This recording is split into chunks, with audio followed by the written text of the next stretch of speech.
What's up, buddy?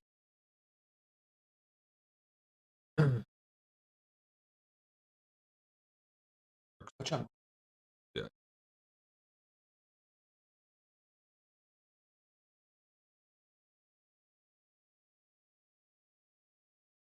Hello, welcome in, welcome in, welcome in. First live stream ever. Gotta turn on the lights. Want to do that now?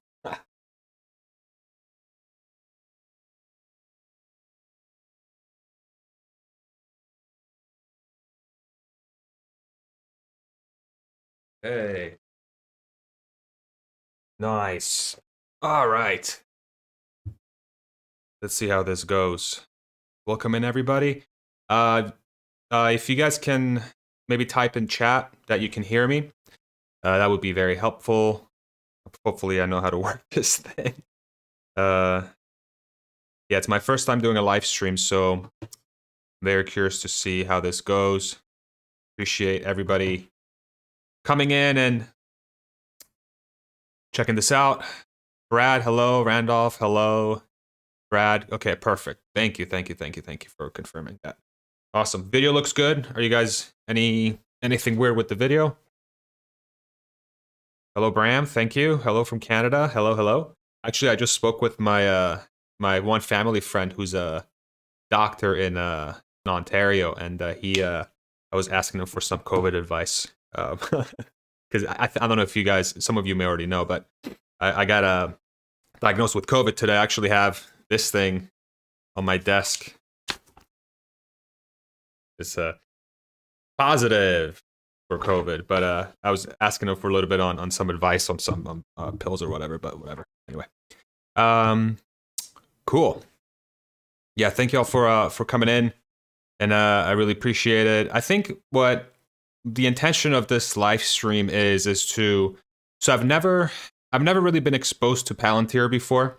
You know, I've obviously heard the name and I've heard it being discussed, and the one thing that I excuse me, that I really need to sit down and do is look into it a little bit more. You know, there's a lot of people talking about it, and there's a certain approach that I like to take with when I figure out about a company or trying to invest in a company or try to find out more about it is, you know, I try to sort of look into different variables and whatnot. And I figured if you guys are interested in going on that journey with me here for the next, I don't know how long this live stream is going to be. I don't know if it's going to be 30 minutes, an hour. I have no idea. Sort of going in and seeing what are the different variables that drive the company, who runs the company, what kind of services they offer, things like that. These are very, very new to me. I know some basic principles. There was actually a video that Dave Lee did today with Tom Nash, which I found very insightful. And there were some things that they talked about Palantir, but that's really all I really know. But I figured I'd sit down and sort of walk through the research process that I do, and with your help, really, because I'm going to be asking a lot of questions as well. So I'm not really sure if the folks watching the video know anything about Palantir, everybody in the chat right now, or you know, it maybe there's some thoughts or things like that. I'm really curious to see how this plays out. I have no idea. I have no idea how this is going to go, but I figure it's just a fun exercise to do. So what I'm going to do is actually I'm going to read through some comments here because it looks like folks are starting to say some stuff, and I'm happy to see that. Can you comment on the video? Okay, I saw some people shooting this stuff up on the screen. How do I do that? No, like there was a thing where people can like click on a comment and it shows up on my thing. Anyway, we'll figure that out later. Can you comment on the video saying more service centers need? Yeah, I haven't watched that video yet. Don't understand it either, and I bought stock sadly. Okay, Luca. Well, we're gonna find out today if we can understand a little bit better. Loud and clear are needed. Okay. Leaf or Leif, have you seen the Now You Know Friday bit about service? No, not yet. I should probably look at that. It looks like somebody else was talking about that earlier. COVID advice from Ontario. Nobody here knows anything. Well, he's a doctor. You know, he's somebody who's pretty smart, so I respect what he says. But yeah, this COVID is still, I'm sure there's a lot of things to learn from it. But It's a big 30-minute video on the lack of Tesla service centers. Yeah, well, I'll definitely check that out at some point, either this weekend or whenever I have time. I love to do a little bit of research on that and see what's up, and I sort of maybe potentially give my take. Tom Nash has a lot of content on it on Palantir. I'm assuming. Yep, I know he does. But I haven't watched any of it, so I probably should after I do this live stream. We'll see. 3 minutes in, I'm already done. No, come on, don't say that. Okay. Yeah. So let's go ahead and look into it. So I'm gonna transfer my screen. Let me know. Whoops, that was my AirPod case. I don't know if you guys heard that or not. Let me go ahead and see if I can move this over. Okay. So let me know. Whoop, my dog just jumped on my lap. Look at this. Ready? Look at this guy. He just jumped on my lap. What's up? You want to say hi? You want to say hi? He's got his Christmas sweater on because it gets cold. It's cold today in Austin. It's like, it's pretty cold today. It's like 40 degrees or something. But anyway, let's get started. So I'm going to transfer my screen over. Can everybody see Google? Just shoot me a yes or no on the chat. Just want to make sure that transferred properly.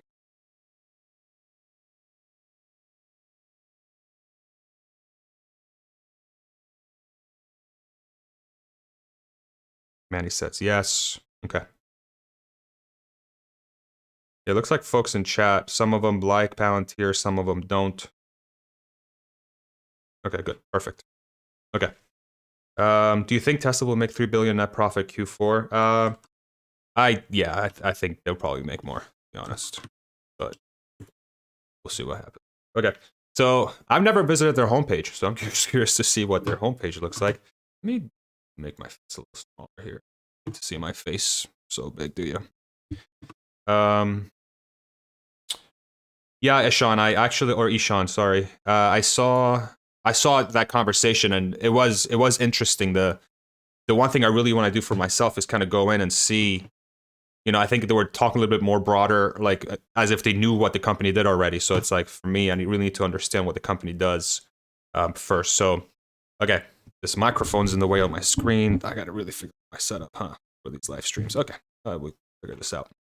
This is the Tesla way. You just kind of do it, and then whatever happens, and you sort of adjust as you go. So I live my life in a very similar manner. Okay. Foundational software of tomorrow, delivered today. Okay. We build software that empowers organizations to effectively integrate their data, decisions, and operations. Okay. So I'm guessing they have ways to take data from different operational units and bring them all together, and then they can devise some sort of action points from that, right? Okay. Era of continuous disruption, fun. Foundry. Okay, so I know Foundry is the latest thing, right? Thing they were talking about. I think Gotham, if I remember correctly, I heard Gotham was their government software, right? And Foundry is like their newest one. And I believe Foundry is the one that we should really be focusing on, because from the little that I've known of it, I think that's the one that has the most potential. Is that right, y'all in chat? Am I thinking about this right? And while I ask that question, I'm going to read some comments here. Yeah, so Foundry's commercial, Gotham's government. Yep. Apollo enable to execute in real time. Foundry's commercial, Gotham is government. Yes. Okay. All right. So I'm going to go ahead and explore Foundry. Okay. Foundry was built and tested in crises when time matters most. It offers everything from data integration to application that empowers decision making in hours. Okay. So that sounds okay. So if I'm thinking about this in terms of, are they just? Do they just take? Are they meant to replace analysts? Is that kind of like the thought process behind Palantir? Is that anybody can just feed it data and then it will just tell you what to do? Is that kind of what they mean by this? Because usually this is like the role of an analyst, right? An analyst will interpret what the data means, and then they'll say, Okay, so here's a decision making that you have to do. Is there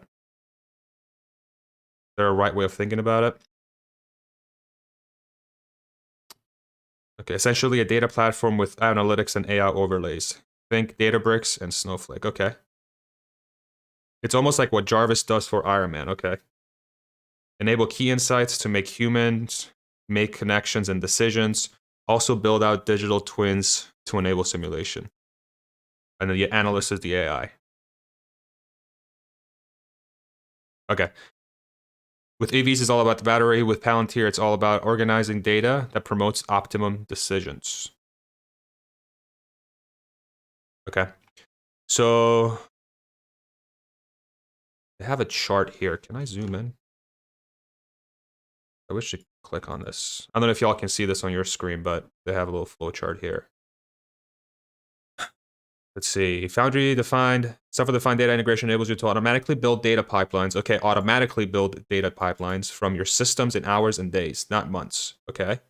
It automates away the expensive manual work of the past to build a semantic layer in hours without having to write a single line of. Okay, cool. All right, so that's good to know. So my background, just so y'all know, I was a director of BI at a distribution company that I worked at for 7 years, and I was I was building dashboards and creating data sets and doing a lot of that stuff at Tesla as well. So data's kind of a lot of my background, and that's one of the reasons why I really wanted to look into Palantir, because I'm a data guy. I don't know anything about Palantir. I feel like I'm kind of a dummy if I don't really get myself familiar with that. So that's cool. So they're claiming that they're able to build these pipelines from your systems in hours and days, not months. So that would be usually like the way it would traditionally work, the way I'm exposed to it anyways. Like, it's a lot of manual labor. You got to label everything. You got to set everything up right. You got to make sure, your columns mean something, and then you join them appropriately, and then you feed them into a system, and then you interpret the data properly. You create KPIs, so on and so forth. So it seems like automating away the expensive manual work of the past to build a semantic layer in hours. And then so that semantic layer can then be used, I'm assuming, to sort of ask questions at it, right? So like, okay, what if I'm trying to lower the cost of transportation, what variable should I be looking at? I don't know. I don't know if it goes that far. I still got to get myself familiarized with this company a little bit more. For more than a decade, we've embedded with our customers to build Foundry backwards, starting for the most critical operational decisions. We've encoded this tradecraft into our product. Okay. Today, the world's most important institutions use Foundry to build safer cars, secure global supply chains, accelerate cancer research, and more. All right. Sounds powerful. Go ahead and read some comments here.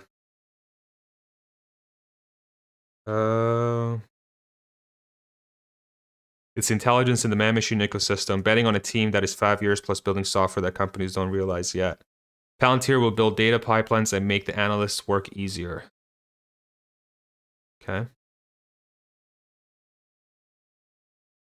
Data management and schema is so hard in analytics. Yeah, I agree with that.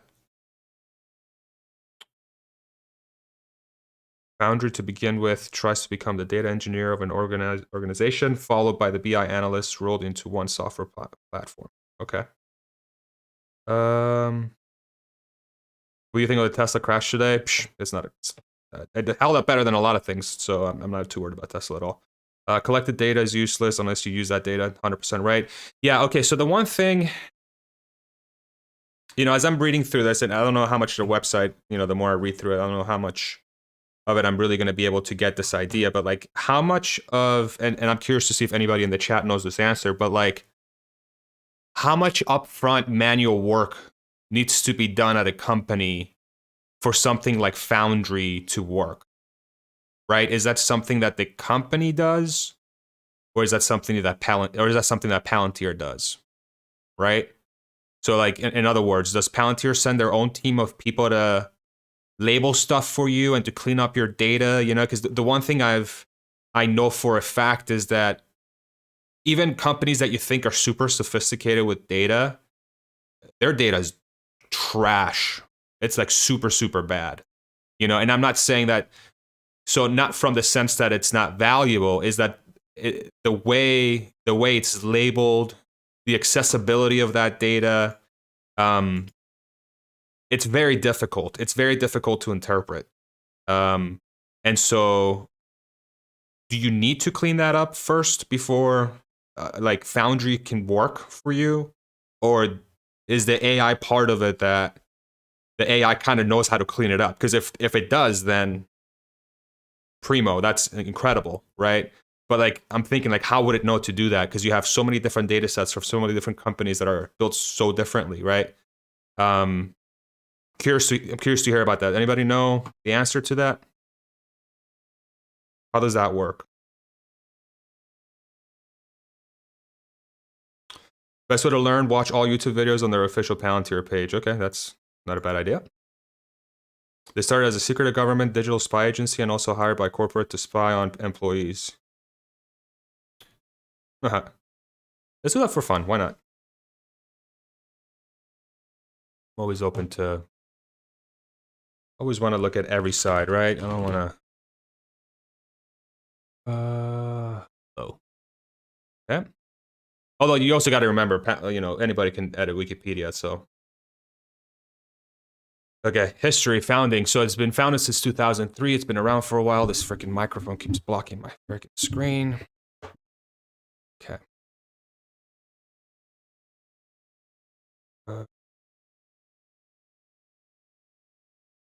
Okay, so...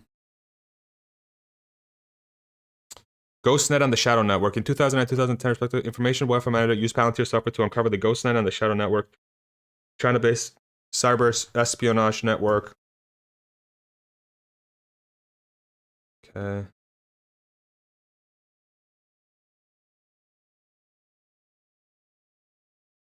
Okay, so they use it to uncover it. That's cool. Okay. Okay, so... trying to find that thing where spy on employees. Not sure how.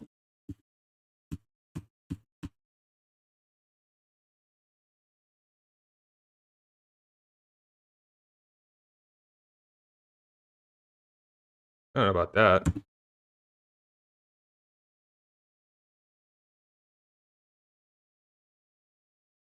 Okay. Yeah, I'm not seeing... I'm typing spy, but I'm not really seeing any sentences. According to the TechCrunch, the US spy agencies such as the CIA and FBI were linked for the first time with Palantir software as their databases had previously been siloed. Okay. All right, we can probably move on from that point. Okay. So let me go back to my original question, see if I can find an answer here. A good amount up front, I'm guessing, of work to set up the data. They deploy engineers that can roll it out in a few days. Okay. But it's a major feedback loop where Foundry benefits from each client improvement. Okay. 46 weeks of onboarding followed by moving to support. Foundry actually does a lot of labeling, interpretation, and linking across data sets automatically. I don't really understand Palantir yet as well. AI should do it. I really like the channel. Not an expert or anything else. Okay.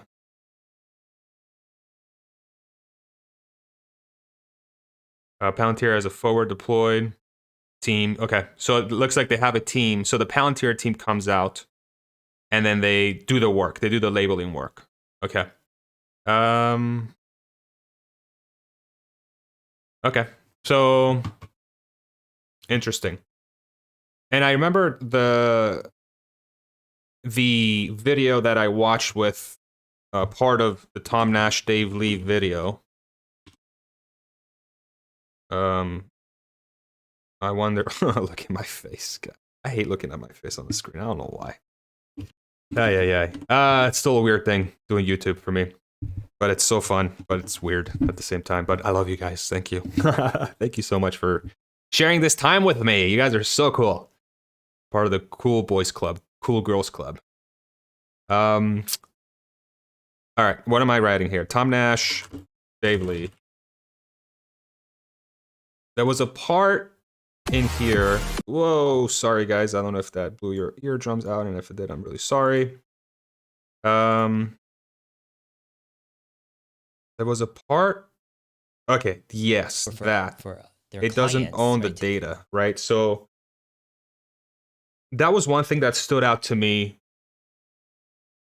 That and Dave talked about this too. Is like if they don't own the data, there might be some like concerns around like do they really have a moat around what they have? Is there some concerns around competition?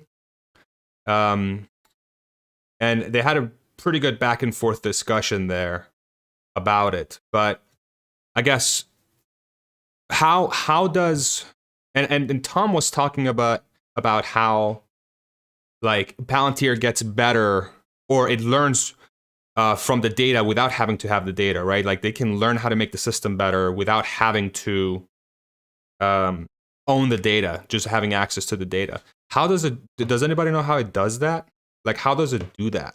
Is there any like anybody have any like video recommendations for that? Any sort of like advice on how to figure that out? Because I think that's also really important, right? Is like how it does that. I think sort of it would completely remove the concern that Dave has. I don't know if anybody has any knowledge on how to look that up, but that would be awesome. I'm not going to play this video actually because I'm sure a lot of you have already watched it, and I'm not going to put you guys through a YouTube video here.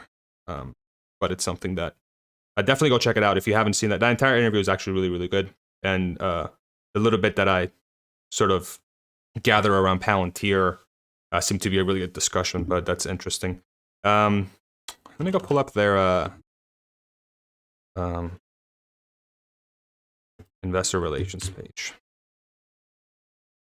Let me see. Time to value deployed is super long for enterprise data solutions. So if Palantir can do it in 6 weeks, that would be awesome.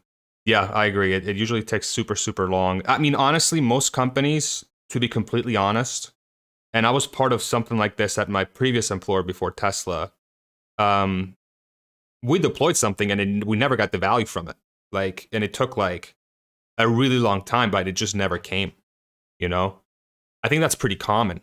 I don't think that's rare. I think you do have a lot of difficulties around getting a system to be sticky, or for it to be deployed correctly so that you can really get the benefit out of it. So that's very interesting. Palantir, not since World War have I seen so many young men walk into a slaughter. Huh. Okay. That's funny. Palantir has been knocked for stock-based compensation, but Carp uses this to keep top talent and build the crew. Okay. There is asymmetrical data issue in data enterprise solutions. There are a lot of solutions that require a lot of custom building, a lot of sales, more than technology. Okay. At that kind of stock price, they won't keep a lot of talent. Okay.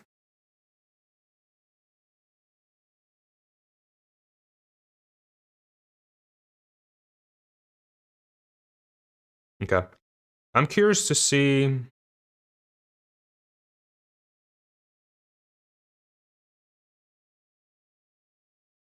Okay. I'm curious to see what their earnings report was like. Is there any way? I'm curious to see. Is there going to be any way to break out their sales from each one of the divisions? Right. So they had what was it? Foundry, right? Foundry, Gotham, Apollo. Like, do they have it broken out? What, in millions? Or thousands? Thousands, right? Thousands, okay. So they do 392, so they did 392 million in the third quarter. They grew 36%. They had a loss.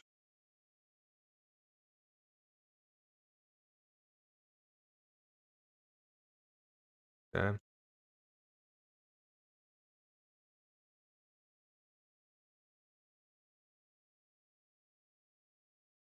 So So they expect to grow the business a little bit in Q4.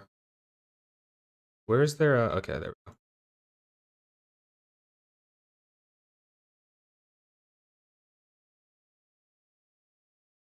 Cyber Farm and Code Strap. They are fairly small but fantastic info on Palantir. Okay.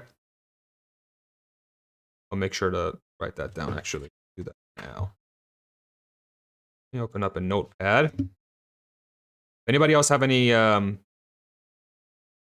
advice too on other channels to check out? Let me know. I would love to look into those as well. Cyber Farm and Code Strap channels for Palantir. Thank you very much. Necroduck. Sorry if I mispronounced it, but I appreciate your help there, buddy. Okay.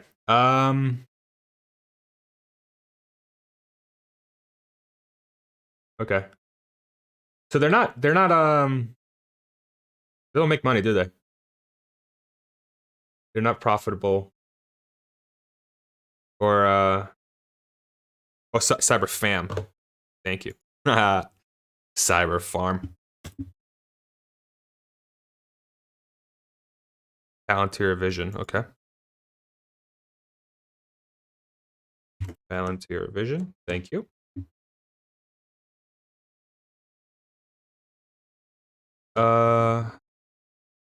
Oh, thank you. Necroduck. Oh, all right. Nice. It's 'cause I have a weird name, so I have a little practice on pronouncing unorthodox names, I guess. Let's just put it that way. Okay. So they haven't posted a profit recently. Has Palantir ever posted a profit?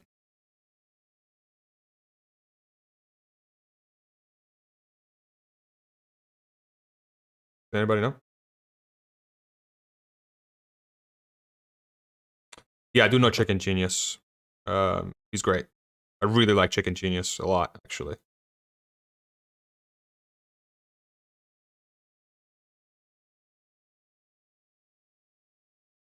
Okay.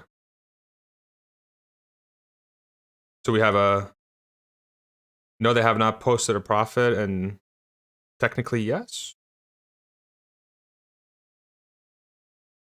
No profit for PA. Okay. Because of a relatively high SG&A and R&D expense lines. Okay. So what is their SG&A and R&D here? Let's see.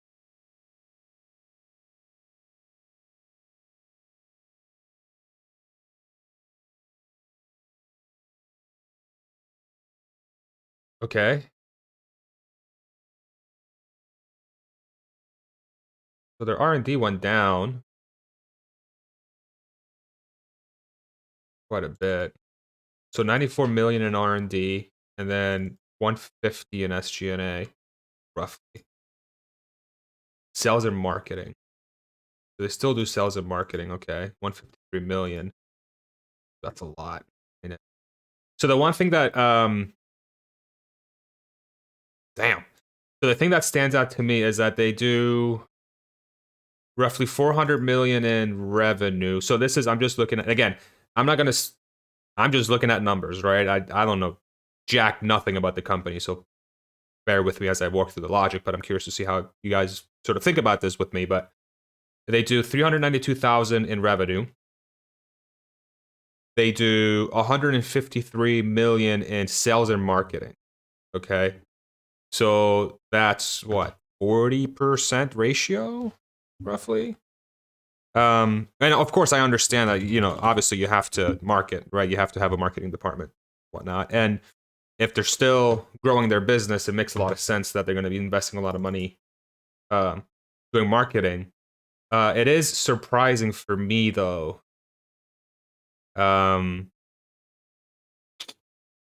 Like if I compare last year's sales and marketing to revenue, so it's come down, right? So that's one nice thing, that year over year, their sales and marketing spend has come down, and it continues to come down. If you if you just compare quarter and quarter, it also has come down. But anyway, I don't want to get stuck on that line too much because companies are way more than just sales and marketing. But R&D, SG&A.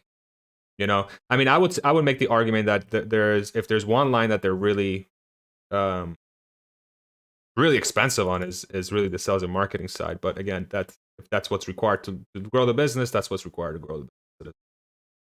Okay, so they haven't posted a profit. How much cash do they have on hand? 2.3 billion.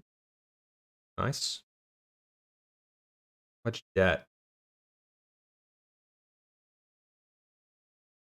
Okay. Uh. Okay. So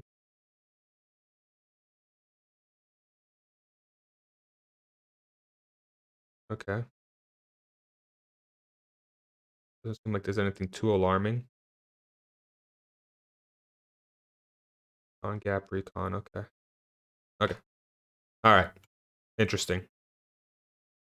The one thing I have to get used to looking at is like I'm so used to seeing Tesla and them having like no sales and marketing expense, right?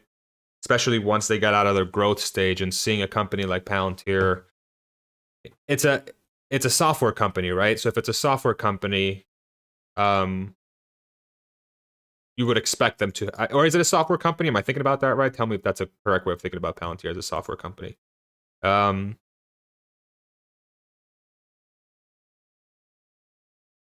Interesting. Okay, cool. So that's helpful.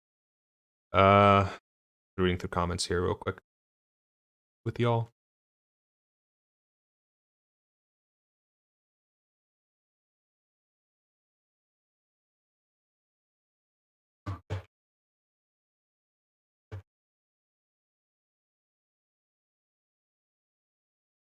Last two quarters, they posted profits minus SBC. Okay. No, I don't think so. They make money, but look at free cash flow.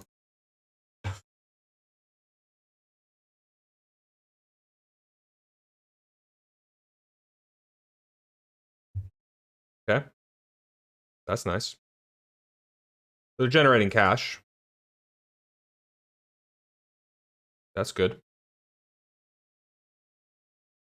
And then for the full year, we're raising our outlook for adjusted free cash flow next to 400 million. Okay, so they're generating cash. So that's good. That's really, really good. Okay, that's good to know. That's really, really good to know. Who are their customers? How do we find out who their customers are?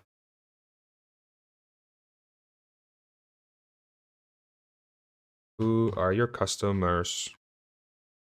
Did I zoom in? Am I zoomed in here? Oh, geez, I am. How is it so big? All right.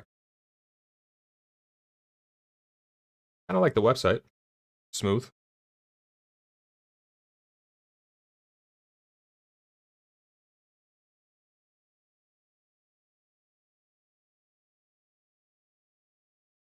All right.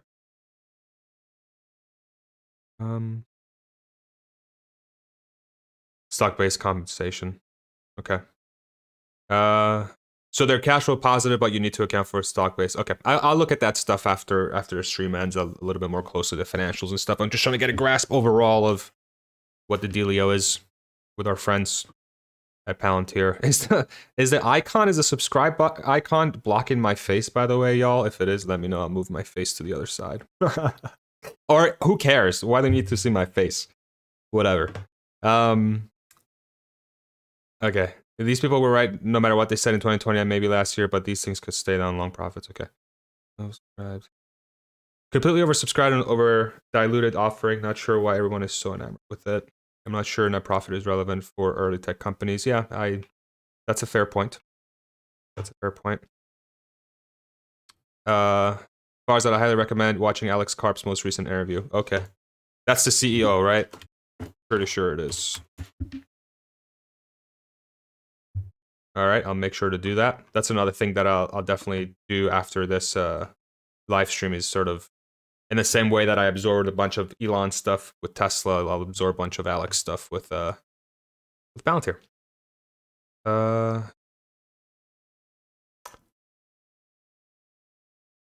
I'm a software dev, that's why I'm so excited about this. I work with data and build data pipelines for banks, but we need months to build custom solutions as many customers want.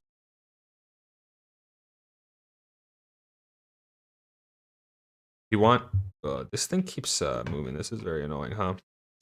If you and most people do not understand a company and its product, then it is not a good company to invest in. That is it. Palantir is crap. Okay. Well, just because I don't understand it doesn't mean it's crap, right? So I think it's so the people that do invest in it, right? I'm assuming, I do agree that if you don't understand something, you shouldn't invest in it, but yeah.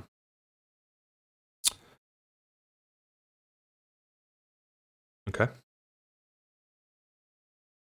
Palantir solution is so easy to integrate with any data source, take it through decisions. Okay. Has anybody on here worked with Palantir before? Anybody has actually had any hands-on experience with the software? If you do, let me know. I would love to hear about that.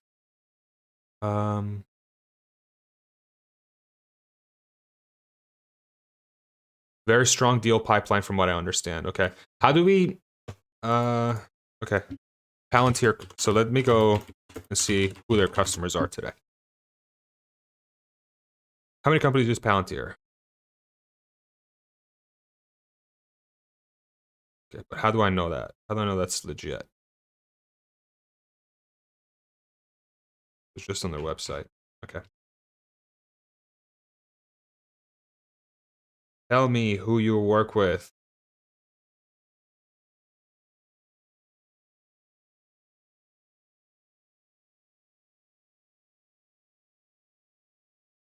What is this? Okay, there's gonna be a lot of all right, I'll have to make a note to go through that. Okay. Maybe it's not easy for us to find out who their customers are. Unfortunately. Okay. I love this because you're just beginning to go down the rabbit hole of how crazy this company is. Haha, Joey. Yeah. This is why, honestly, this is the reason why I wanted to do this live stream, because, I remember when I first got into Tesla, and I wish I never knew Tesla so I can go back and rediscover Tesla, right? I'm not saying Palantir is going to be that, right? I'm not saying that it's going to be that. What's very interesting about Palantir to me is that it has such a almost like a fan base behind it that's so like they're so excited for its potential and for the future, and has a very like rabid, very just people that are very sold on what it's going to do, right? So I also think that that there's a lot to learn from just seeing other people go through their discovery processes with these companies. And I'm a dummy when it comes to I'm a dummy when it comes to a lot of things, but especially a dummy when it comes to Palantir. So I'm asking probably very stupid, basic questions that most people that have already figured out Palantir or have known about Palantir don't need to ask those questions. But for me, it's something I have to do because I don't know anything about the company, right? So I'm just really trying to get myself familiarized. But I agree. I appreciate you saying that, Joe. It's fun. It's just fun doing research. I like doing research. He posted a crowdsourced list of customers who did checkout channel. Palantir Vision. Okay, so the Palantir. He's the one that put the crowdsourced list of customers. Okay, let's look at that. Palantir. He was on Dave Lee, wasn't he? He was totally on. Yeah, look, I was watching it. That's right. I forgot. I forgot about that. That's right. Okay. I think I skipped through a couple of things here. That's funny. Palantir's 2022. 2022. I like his voice. All right.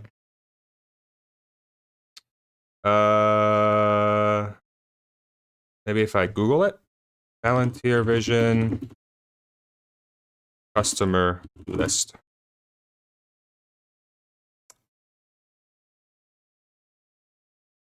Okay. All right. Maybe I'll have to do that offline too. I'm just gonna write that down. Palantir Vision has a list of customers. Okay, no problem. We'll look into it. Key thing to note, founding members are still involved. Alex Carr, Peter Thiel. Oh, so Peter Thiel is involved. That's good to know. Who's all on the board? See if we can figure out who's on the board of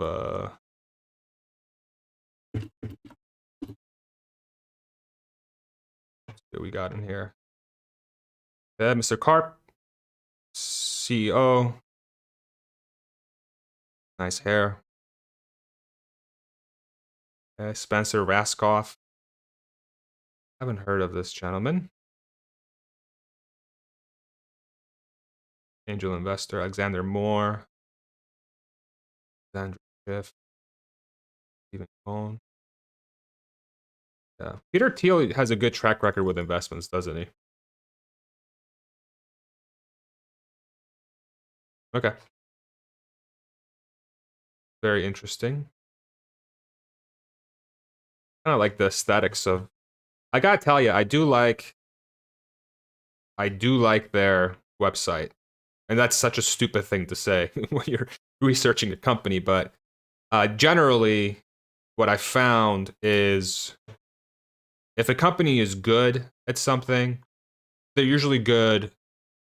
They're especially good on the customer facing things, right? Like, and good doesn't mean like super advanced or like, you know, super fancy, but like easy to navigate, clean, responsive. That's one thing I like about Palantir so far. Okay. Okay. But let's get back to sort of like some of the very core things that I'm trying to figure out is okay, so but this I don't know, like I'm trying to figure out how to best do this without me sitting down for like 2 hours and and just having you guys watch me read a bunch of stuff, right? So I guess I'm curious to see like what is the best way, how would you guys recommend me go look after what it actually takes to like some real world experience on somebody that went in and worked with the product and implemented Palantir at their company and what their success stories was, right? Like is there anything out there where somebody has chronicled that? You know, are there any sort of sources that outline that? Let me know in the comments.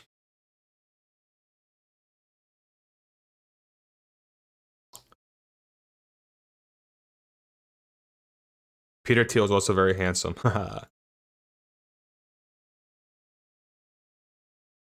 Can you see the link that I posted, Boxer? No, I can't. I think if you post a link in YouTube, it will automatically delete it.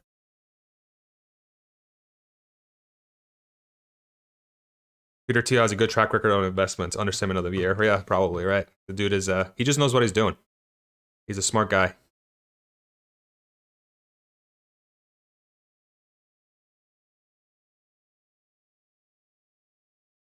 Yeah, PayPal, Facebook, SpaceX. Yeah, he's had a lot.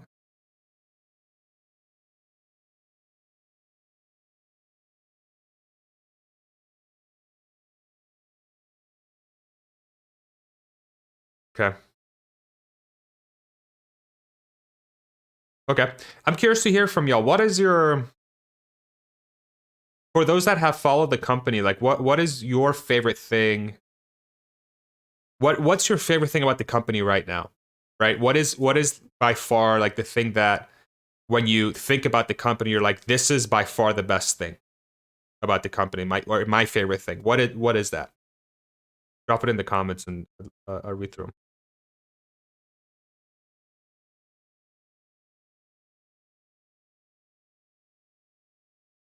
Who understands crypto and they all invested? I mean, crypto, there's things to understand about crypto, I would say.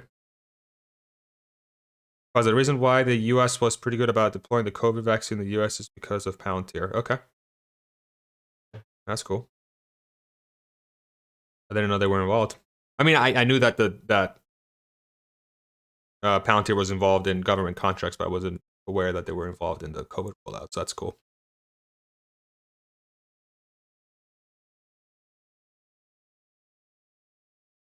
Should research this stuff.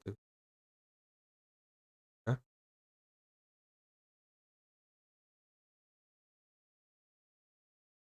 Okay. I've seen a video with Tom Nash getting some access of how Palantir works with Airbus. Yeah, I think he mentioned that with a Dave Lee interview where he had some data from people he knew at Airbus. Neckerduck, my favorite thing is the fact that Foundry is industry agnostic, fast developed, and deployment. Essentially a moat. Okay, so it really can be done anywhere. Cool. In the world of data, nobody can do what they do, right? So Joey, I think how do we know that, right? That's one curious thing to know is like how do we know that there's no one else that can do what they can do? And I'm just asking that very innocently. Like how are you so confident, right? I would love to know.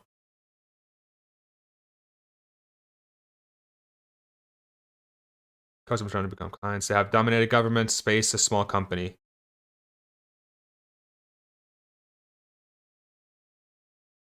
Okay. So small company has dominated government space. Okay. The one thing I'm always worried about government contracts though is like, and I'm not saying Palantir is doing this, right? But the curious thing about government contracts is usually governments are extremely good at overpaying for stuff. And yeah, I feel like companies sometimes exist just to take advantage of that, right? Not saying Palantir is that. I'm not saying that, but it's curious. Maybe they're the rare company that is able to, offer a great product to the government, and they're also being paid fairly for it, right? That's could very well be the game. Oh.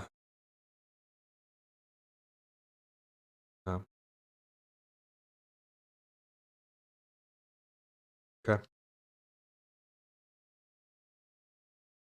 far as I moderate Dave's channel, if you need to moderate, let me know. Oh, okay, Ron, thanks. You know what's funny? I actually moderate Dave's channel as well. He's that's one of my proudest achievements. Dave Lee moderator. He's great, man. I really like Dave. He's a cool cat. He's a good dude. All right, I'm gonna add you, Ron, just because. Yeah, you offered. So thank you. I appreciate that, Ron. You're the man. My favorite thing is they have access to data from the US government, which not even Google has. They have a massive moat in this sense. Well, okay, so they have access to the data, but I mean, are they legally allowed to like keep that data, to use that data, or is it like, like how is that data useful? I mean, that's a little worrisome, ain't it? If they have access to that date, yeah, I'm curious, like why would that be good, right? And again, I'm not like picking on these questions or whatever. I'm just like really just trying to understand your logic, right? Help me understand it a little bit better if you don't mind. Thank you.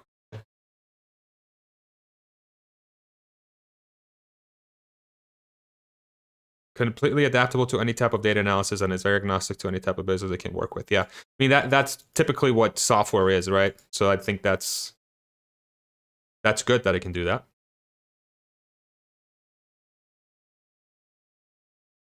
Man, every time I scroll down on the chat, it always keeps scrolling up. It's like trying to get it to like play with me, and it doesn't.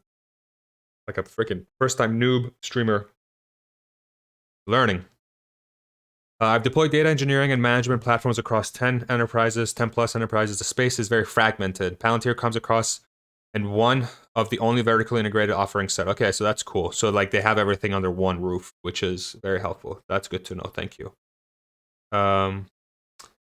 Buck, as a federal government employee, I can vouch for the overpay comment. Thank you, Buck. Buck has joined the channel. He's been with the channel for a long time. Buck, you're the man. You're the man. Thank you very much. That's why he's got that cool green. I don't know if it's cool. Is it cool? I don't even think that green thing. I had to change those badges, man. I'll change them one of these days. I promise. I got to figure out how to do that. Okay.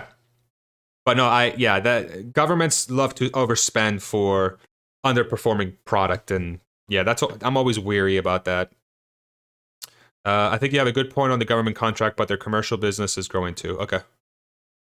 Yeah, and that's impossible to know if they're going to continue growing until we watch them grow, right? So eventually they'll have a B2C offering, which would be a game changer. Okay, so right now, so they're B2B, right? So that's one thing to keep in mind is that they're business to business today. Okay. So what they're working on is typically very sensitive information for them. I would spend 2 to 4 hours watching videos on the Palantir channel and other channels. Look on Reddit. Okay, thank you. Their commercial business is only 5 years old, while the government side is 17. Okay, so they're okay. Got it.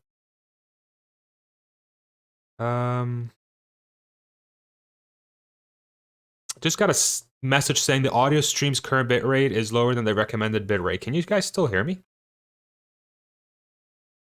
I want to make sure you guys can still hear my voice.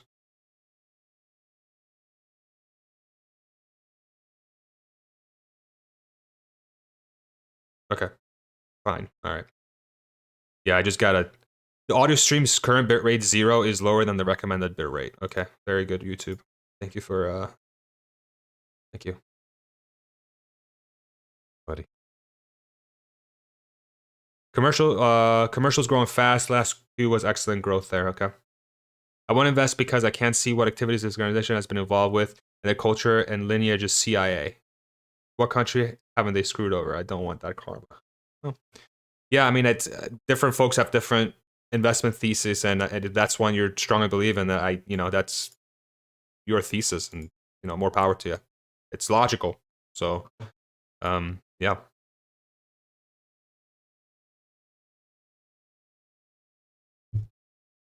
Palantir doesn't store data; it processes it. That's it. Okay.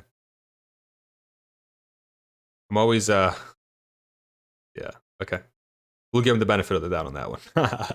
I will see. It's almost like, man, like I always have this little fear, like if you're a software company and something passes through you, like even though you say I don't keep any software, but like your software or any data, but your software still touches it somehow. Like you're just one line of code away from just like dumping that into some sort of database somewhere, right? So it's like that would be crazy unethical, right? If you're saying you don't do that, but and I'm not saying Palantir does, but it's just always so fascinating that I'm always like that fear always comes up. Like I'm like, oh no. I don't know if they're saying we don't store data, but then they end up storing data. Like, why wouldn't you store data kind of thing? It's so easy to get at it. So, I don't know. I watch all of the Carp videos. He seems too narcissistic for my taste, and he hasn't proven great success as a leader. What is their mission? Okay. Yeah, as I'm reading through the comments, I'm seeing that he is a very, the CEO seems to be very, liked and not liked, right? So, a lot of fans and a lot of not fans. Kind of like Elon is in a certain way as of late, especially, But at least from what I'm reading on the comment section, I don't want to sort of pass a whole thing. Okay. Well, good.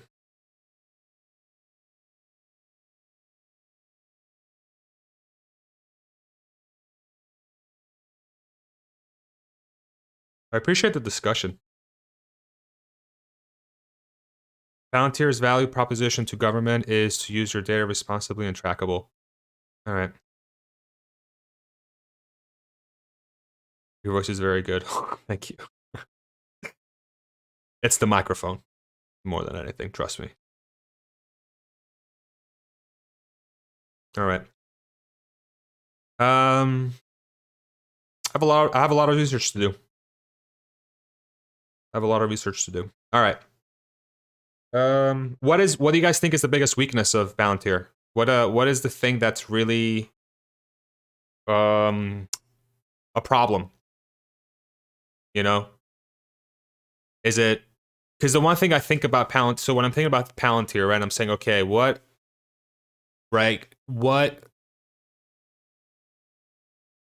can't Microsoft just have its own solution? If Palantir's whole thing is we're going to come in and connect all these different like parts of your businesses together, right? Why wouldn't Microsoft do something like that? Like, what is so unique about Palantir's offering that Microsoft can't do? Right? Buck, what are you doing, bro? Oh my goodness, Buck. I wish I knew how to throw this on the screen, man. Anyway, Buck just Donated $13.51 to the channel. Here's 1 share Palantir to get you started. Thank you very much, Buck. That's so kind. Didn't have to do that, man, but thank you. I very much appreciate it. Thank you. I'm gonna have to buy one. I'm gonna have to buy 1 share. Is that how much it costs? How have I not pulled up the chart this whole time? We've been at it for how long? Like almost a freaking hour, and I haven't pulled up the chart once. Y'all, why are you guys letting me do this? Nobody told me anything? I'm embarrassing myself here in front of everybody.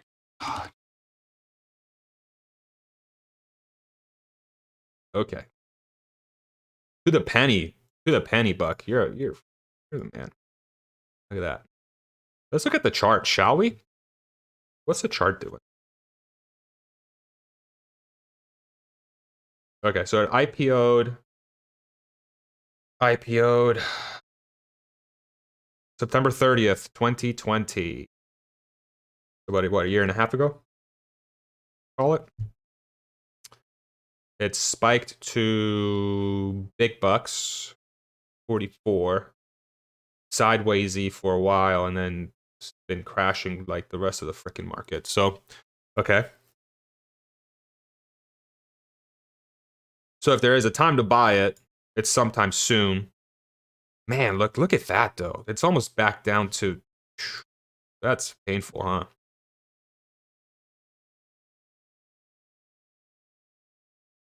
It's been as low as 9, so it's kind of going back down to. What happened here, y'all? Can you guys help me understand what happened here? Why did it go from $9 to 44? That, almost 5x, 4.5x increase. What happened?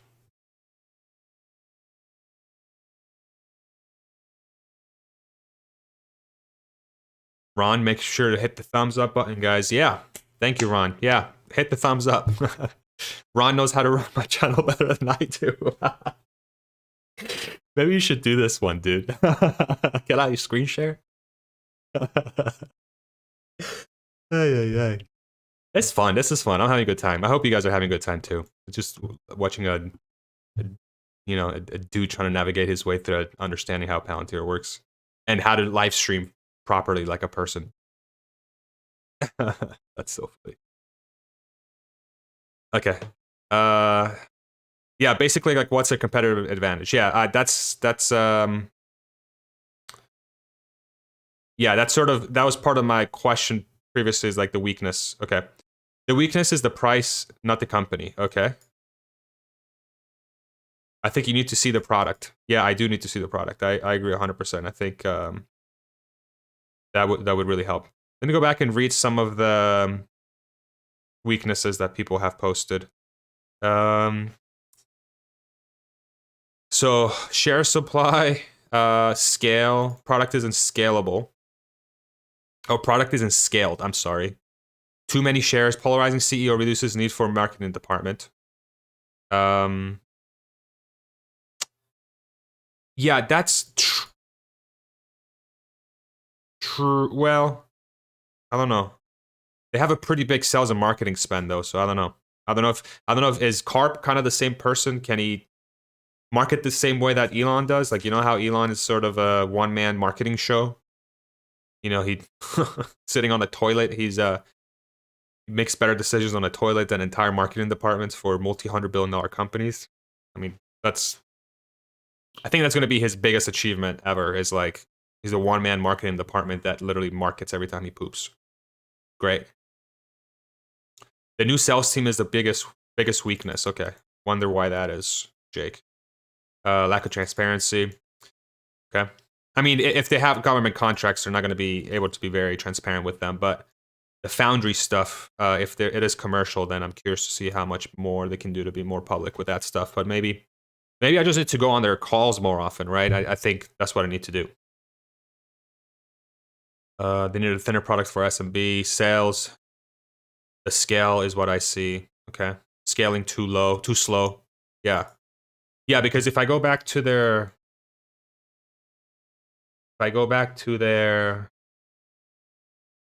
thing, their earnings report. Let me make sure. Okay. I can't tell if when I turn my head, you guys can still hear me or not, but I think you guys would have said something on the chat if you didn't. La la la la la la la la. 44% year over year. I mean, it's not bad, but it's software. And so like their total addressable market is really any business, right? And I'm curious, like how would this be turned into a business to a B2C sort of pipeline? Like why would an individual need Palantir, right? How do we think about that? What's a good way of thinking about that? Like what is the potential of Palantir when it comes to like an individual? Like can it be used for apps somehow? Can it like pull together? Like, am I thinking about this right? Like, can you take all the different apps on your phone and all the different data sets on your phone, and then it will bring them all together and it will automatically recommend what you should do? I don't know, man. I don't know. I'm just kind of thinking out loud, but like, where's the value of that? Is there value? Okay. All right, very good.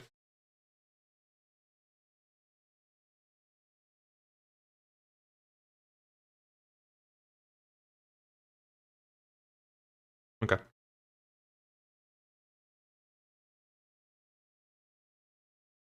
Well, we're a little bit over an hour now, I think, since we started.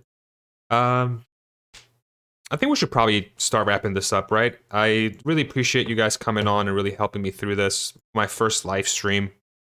It was fun. I would love to hear your feedback on how this went, because I had no idea what I was doing. I had no idea what kind of content we were going to be doing today.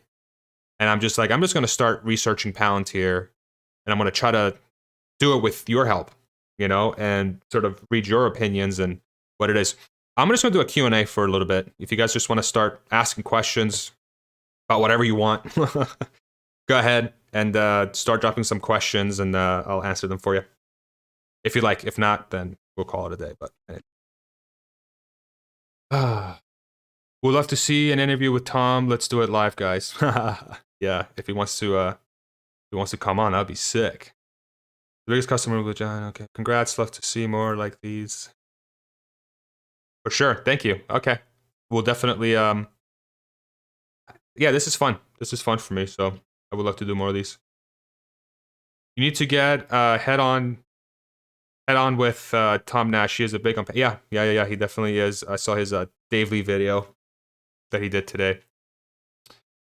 Did you figure out Palantir? I didn't watch the whole thing yet. I just started researching it, right? I mean, it takes multiple days to really figure out a company. I think some of the questions I have are a little bit more.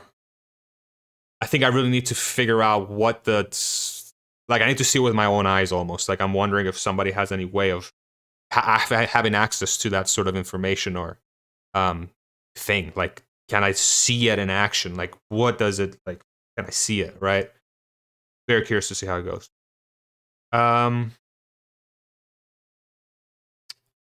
I think you should watch the demo video of the software and do a live stream. Okay.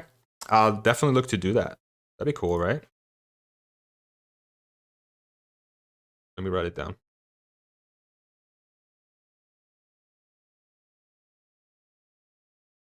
I have to get my hands on that first. I don't know how to, but if you know how to, please do let me know. Palantir demo day. Okay. So it's going to be there. All right. We'll do that on a separate occasion. Did you buy more Tesla today? No, I didn't. I already have a lot of Tesla. I don't want to buy more. Maybe if it goes way, way, way down, I might buy more, but we already have quite a bit of Tesla, so we're happy with what we have. Thoughts on Tesla price as of close today? Not surprised. It seems like it sort of it's performed better than other stocks if you really think about it, especially those that are considered growth. I think Tesla's at a point now where if it gets any lower, I think it's too obvious that where Tesla's going. I think this is going to become super obvious next week with earnings. I think once they post earnings, folks are going to be like, "Holy crap! The potential of this thing is nuts." And I think we're going to see it sort of bounce I don't know. I'm just predicting, but yeah, I'm curious to see what happens there. Are you retired? Yeah, I guess. Retired is such a weird word for me, and like I know, like I've made videos about sort of my time at Tesla and why I left Tesla. We were financially secure and we're super lucky where we are. We're young. We want to take the time to sort of do our own thing, travel, pursue passions. Something like this is something I wanted to do. So it gives me a lot of time to do that and really pursue it full time while also having time to do other stuff as well. So that's great. So, I can do this for as long as I want, but I don't know. Retirement is like, if retired means I don't have to work to do what I want, then yeah, I guess I am. But if retired means I'm not working anymore, then I enjoy work. I enjoy bringing value to the world. So, yeah. So I don't know if that answers your question or not, but that's sort of how I think about retirement.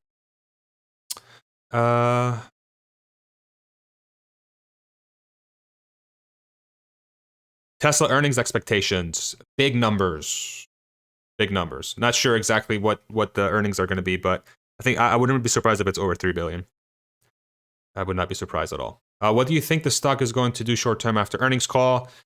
It should go up. I mean, I don't know. It should go up. It does seem oversold against other, what's considered value stocks. I think at this point, it does seem like this year's 2022's earnings potential are high, but don't listen to me for stock advice. I don't know what I'm talking about. So I would expect it to bounce if the earnings are as good as we all think it's going to be, but you never know. Live stream of Palantir validation would be solid. Okay. Look into that. What are your Tesla X coworkers currently stressing about? I talked to my one buddy a couple of days ago. I don't know if he's really stressed too much. I think he's very much enjoying what they're working on. The not having a Q4 ramp, like a nut Q4, was helpful, I think, for a lot of them. I remember when I was working there, Q4 was, oh my God, Q4. Like end of quarters were always, like the last 3 weeks of the quarter were always nuts. And Q4 was like always especially crazy because of the incredible push that Tesla always had to try to get cars out. But I don't know. He seemed happy. He's just started a new role as well, so he's like super into that part of the business now. So yeah, I'm not hearing too much stress. More like just very very happy to be there and doing what they need to do.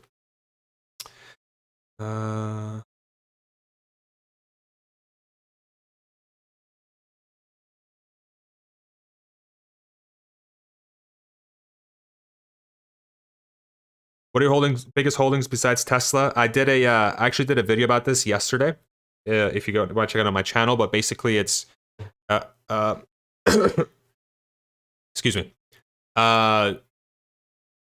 Real estate is really our biggest one, followed by Tesla. Then it's Coinbase, and then a few other small ones. But I have a video that outlines all that. Would you consider going back to Tesla? I don't know, like never say never. I really love the freedom of what I have now. I think if it really comes down to it and for some reason I feel like I have to go back, I would, but I feel like 4 years there was an amazing experience already. I do miss a lot of parts of it, but sort of having all the time that I want, time being currency now for me, like I really get to decide how to use my time, is much more attractive to me now than working at Tesla. So, and I feel very lucky and honored to be able to do that. So, are you investing in Palantir? No. Main reason why I put this video together is to try and find out a little bit more about it. Who's best to follow on AI at Tesla? I'm not sure I understand that question, Maddie. When is the best time for someone to purchase a Tesla in terms of manufacturing being good? I have heard Q1 cars can have some kinks to work out. Do you suggest ordering mid-year? I have no idea, to be honest. I know Elon himself said that typically there was an interview he did with forget who it was, but he said when friends asked him when to order theirs, he said either order at the beginning of the ramp or at the end of a ramp. Don't order in the middle of a ramp, because in the middle of a ramp is when you get, you kind of ramping up, and so you're gonna be constantly adjusting to ensure that you can ramp up. But with Model 3 and Model Y and S and X, I feel like these are all pretty well established now, so I'm not really sure a ramp really exists for these anymore. So I don't know. I don't know. I would say just buy one if you want to buy one, but I don't know. What do you think about the Tesla Koenigsegg collaboration? Great. Koenigsegg is a great. I love Koenigsegg so much. I really like their CEO. Their CEO seems like a huge Tesla guy too, and I think it's great. And they make awesome cars, and yeah, great brand, and obviously incredibly expensive. Who knows? Maybe long term Koenigsegg will be like Tesla's performance division, or I don't know. Maybe something like that could be one of their collaborations, like a Koenigsegg car that's powered by Tesla powertrain and batteries. That'd be cool, Excuse me.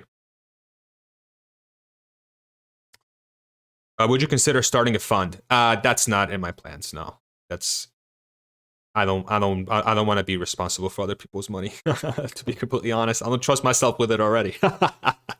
So, but that hasn't been part of my thought process. Could we have some of your ex-colleagues hanging out on the channel, reminiscing about the good days for us to listen to? Yeah, absolutely. So I actually I have one person on deck at some point this year, maybe. Okay.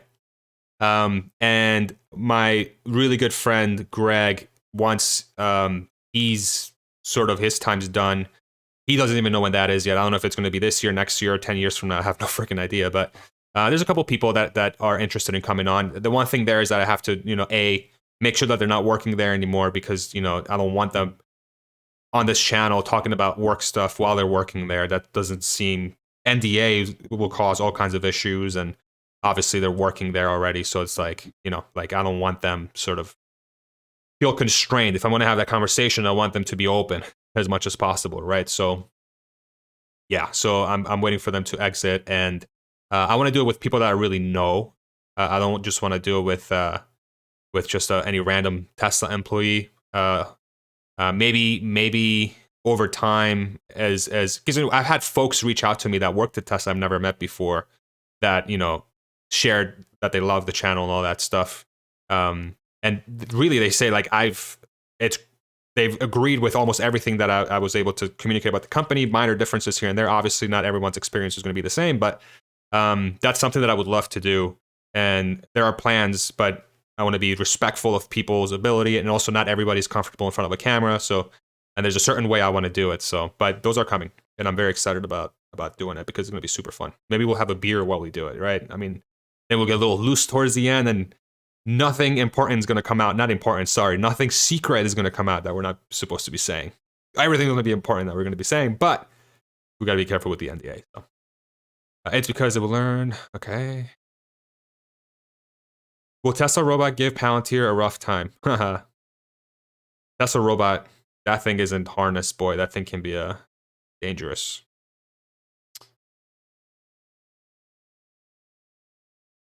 What do the end of the line driver positions entail other than driving from factory floor to lot loading? Yeah, I'm not super familiar with that role. You'd be surprised though at Tesla just how. Yeah, you'd be surprised just. It doesn't matter how simple a role seems. Like, I'll give you an example. When I worked at the distribution center, a loader would be a person that would move packages from the floor to the truck.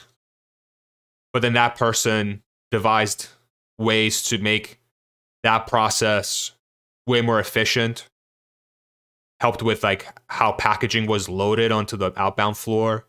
You can just do a lot of different things that really help you load up those trucks way faster.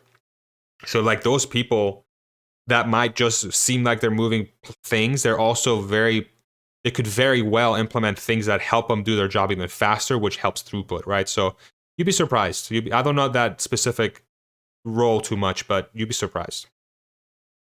I'm late here, but you still need help understanding Palantir. I'm starting, DJ. I'm starting, and yeah, we're wrapping it up here soon. But I do appreciate you stopping in. But yeah, you should watch it. Double click demo day. Better than the first demo day. Okay, let me just write that down. Double click. Okay, thank you.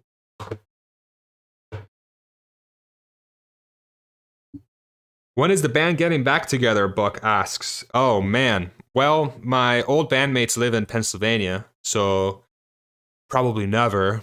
But I've been playing a lot more guitar lately for sure, and yeah, it's been really really fun. Who knows? Maybe I'll put a band together out here at some point. But I'm just trying to get my chops back to where they used to be. I've been putting a little bit of like riffs out here in some of my videos, and I'm getting back to where I was. I'm probably at like 80%, but where I used to be. I used to have a freaking right hand of a god, man. My down picking was nuts. So good when I was younger. I don't know if anybody knows who James Hetfield is. James Hetfield is the lead singer and the rhythm guitarist for Metallica, and he's known for this like crazy, like his right. I don't know if anybody plays guitar, but as a guitarist, your right hand, well, if you're righty, your right hand is in charge of holding the pick, right? And then there's this thing called the downstroke, which is like when you pluck your string this way, and then you have the upstroke, which is you go this way, right? And then you have an alternate stroke, so it's up and down, up and down. And then you can go down, down, down, down, down. That's called down picking. And James Hetfield is like crazy good at the down pick. So it's like he can just down pick like crazy for like hours and hours. And I was like there, you know, I could freaking down pick like crazy. And I still can, but not nearly as long. So I'm trying to get those chops back so I can sort of feel confident in my playing, like I used to be. But anyway, long answer to a small question. But yeah, I'll take a couple more and then we'll wrap this up.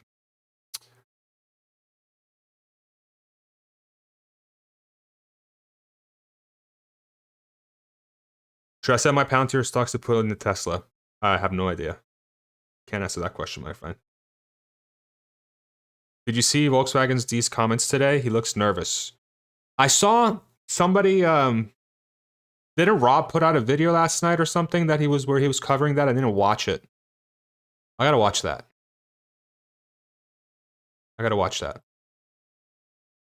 What sports do you like watching? I like watching,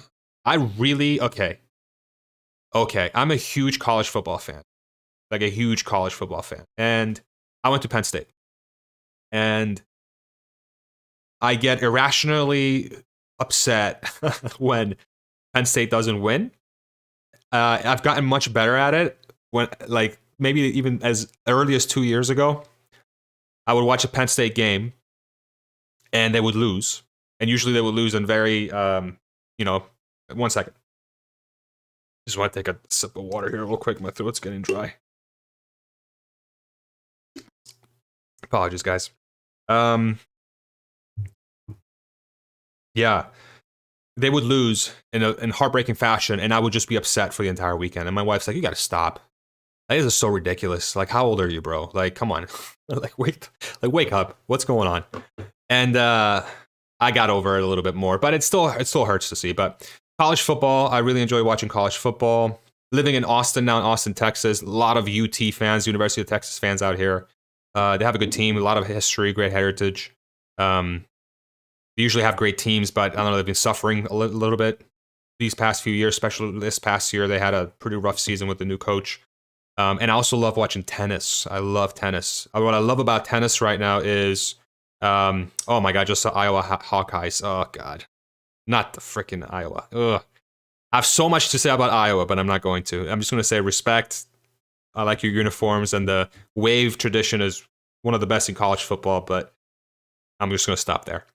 Oh, I just lost my train of thought reading that comment. I don't remember what I was saying. Oh, tennis. Rafa Nadal, Roger Federer and Novak Djokovic are all tied for 20 Grand Slams. And it's very likely, well, Novak probably still has a few more years, but I don't think Roger's going to win another one. He's probably too old. Rafa probably can win maybe 2 more if he stays healthy. Novak can probably win another 5 or 6, but I'm curious to see if he will, because then you had Medvedev and Team and who's the Greek guy? Oh my God. What's his name? I'm going to have to Google it. Sorry, because I'm not. Stefanos Tsitsipas. Yeah, he's a beast. I really like him. I think he might be the next great. I think Stefanos is going to be the next great. But yeah, tennis. I really like tennis quite a bit. Okay. All right. Thank you all very much for stopping in. I really appreciate it. First live stream. I had a ton of fun. Hit me up on Twitter if you have more feedback. Keep dropping comments. I'll read the comments and sort of read through the feedback as well. But thank you all very much. Have a great night. Go enjoy everyone's videos, and we'll see you on the next one. Take care. Bye-bye.